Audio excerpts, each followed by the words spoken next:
Welcome back to New York City, everybody. I'm Todd. I'm Cole. And between the two of us, we've coached over 15,000 workouts here in New York City. So we are going to be answering some of your questions today. You ready? Are you ready? I'm ready. Question number 1. Do I need pre-workout? No, but if you like it, go for it. No, and I'm going to tell you why while he thinks about more of that answer. Thing is, it starts to become this this snowball effect that it's super hard to get out of. All right, so you start taking pre-workout in the first place because you probably were drinking coffee or you were drinking some other kind of caffeine and you got a tolerance to it, and so then you started taking pre-workout and you start to A, develop a tolerance to it, and B, you actually have no idea what they're putting in those pre-workouts. The supplement industry is just not regulated at all, and there's a lot of stories about when companies create new products, they put in some ingredients that maybe aren't quite legal so people enjoy them. They stop putting them in later, they start taking them out after you're already buying the product. If you need pre-workout every time that you work out, then you just want to be looking at your sleeping and your recovery to see why you need to be pumping so much stuff inside of you just to get through a workout. Those are my thoughts. Absolutely, and to build on that, if you never take pre-workout or you very seldom take caffeine, are you laughing? I want to hear what you're going to say. I drink plenty of caffeine. And then you come up on a competition day or like Saturday with friends, sometime you really want to do well and you take a scoop of pre-workout, you will feel it that time and it will get you going. Yeah, so should I take it once or twice or should I take it regularly, I guess is a different question. If you've never taken pre-workout and you start taking it, one of the funny things is people are just like, it just feels like your skin's crawling, some of them. You're definitely going to have some effects. Yeah. I don't know that I would take it for the first time at a competition. No. But yeah, that's true. There is a certain time and place where it could be appropriate. But keep in mind that professional fitness athletes who do 2, 3, 4 workouts a day, and the same thing when they compete, they do 4 workouts a day, they're not taking pre-workout before every single one of those workouts. They can't. You would explode. So it is not necessary to perform. There are also some ingredients in pre-workouts that are banned by certain sports leagues, so that's definitely something that you should be knowledgeable about if you're actually competing in some area like that. But to be fair, there is lots of science that says caffeine does increase your brain function a little bit in a positive way when you do fitness. It's completely valid. Do you need it? No. Do people win without it? Yes. What about the guys that will just pour? No, that's gross. That's just pour it in their mouth, 1 or 2 scoops before they go and do some sort of workout. That's too far. That's a bridge too far. That's just gross. Just don't do it. Next question. Should you work out with your significant other? No. Hard no. Maybe. I'm a soft no. Probably not. Situationally not. It didn't work out well for me. Oh, I didn't realize this was personal experience. That's all I got. I don't know. What does that mean? What's that mean? It didn't work out well for you? It worked well for a little while, and then it doesn't. All right. So go ahead. But that's my personal experience. But I also have personal experience coaching lots of members who are just long time, either couples or they're married or they're just partners forever and ever and ever, and they work out together happily. So. Yeah. So. Here's the deal. Did you start knowing each other because you were working out together, or did you know each other and have you been dating, and then are you trying to then start layering in the working out? Because if you're in the functional fitness world, they're group workouts, a lot of people are going to meet that way, and if you met working out together, then of course you're going to keep working out together. The challenge is if one person's into yoga and then the other one's into weightlifting, and then you're trying to find a way to spend more time together, more quality time, and then you're trying to put those together.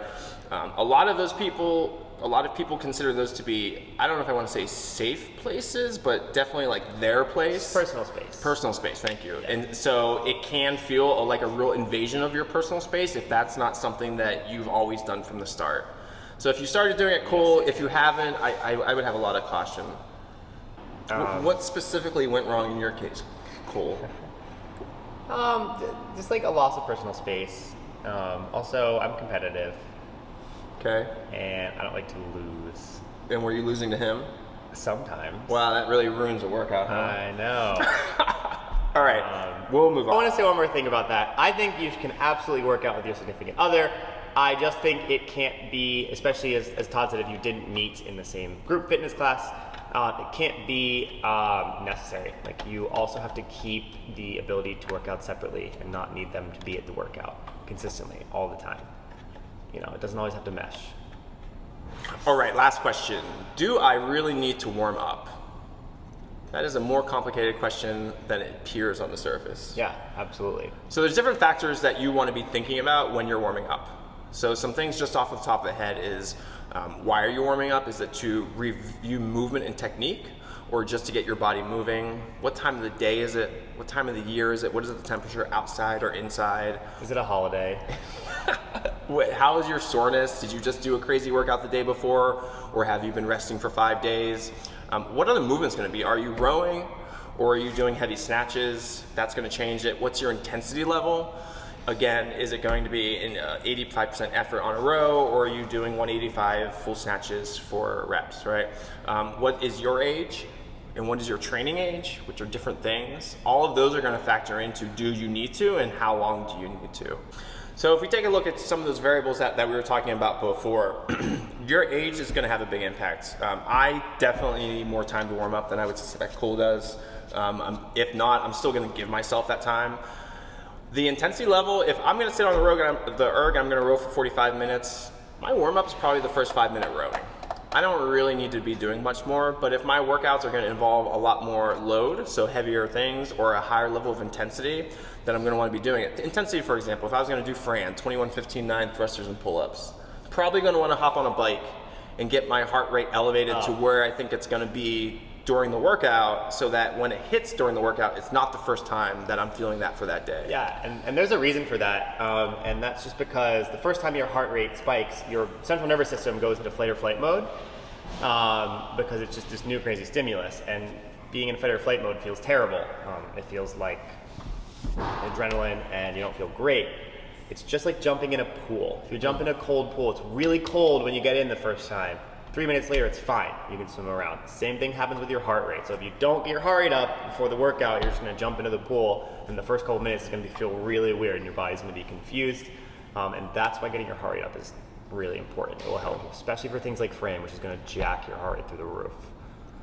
If you take a look at some other variables, time of day, for example, I haven't coached the morning classes in a while. You still do, right? I was up at 4:30 today.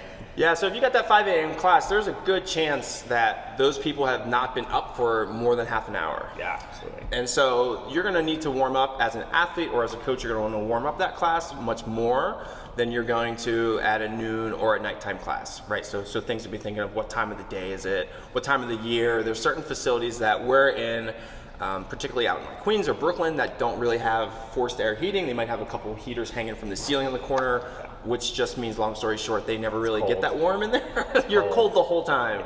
Sweatpants on, hoodie on, cap on, and that kind of never comes off during the whole workout. So do you need to warm up? Yes. To what extent and for how long? That's just going to be depending on some of those variables. Yeah. I will say, though, in my opinion, the best warm-up for most workouts is doing the movements you're going to be doing. Mm-hmm. For sure. There's definitely people, when they'll do their warm-ups, and if they're doing maybe back squats for the day, they're going to be doing single leg box step-ups with a 3-second descent, and they're going to do a couple minutes each side on some ankle mobility and then some core breathing. All of those things, are fine. It's just, if you really are like, how much warm-up do I need to squat? I'm going to say start with an empty barbell, do some empty barbell squats, and then just make some small increases and call that your warm-up instead of just trying to hop to your first working set. Yeah, I agree. All right, those are our questions for the week. If you have some questions that you want us to answer, feel free to go down and leave them down in the description. Down in the comments, and we'll try to get them. We'll get new videos out every Tuesday or Wednesday. Anything you want to say before we go? We get it all? I think we got it all. If you do have to take pre-workout, the bubblegum flavor is really good. Bubblegum, what brand? Can I plug a brand on this? Oh, sure. The Ghost, bubblegum. Oh, you like Ghost? Their pre-workouts are delicious. All right, there it is. I'm a big fan of the Ascent pre-workouts, since we're plugging things Not today. sponsored, they don't pay me. Yeah, neither of us. If you're watching Ghosts. We're going to get out of here. I'm Todd. I'm Cole. We'll see you next week. Peace.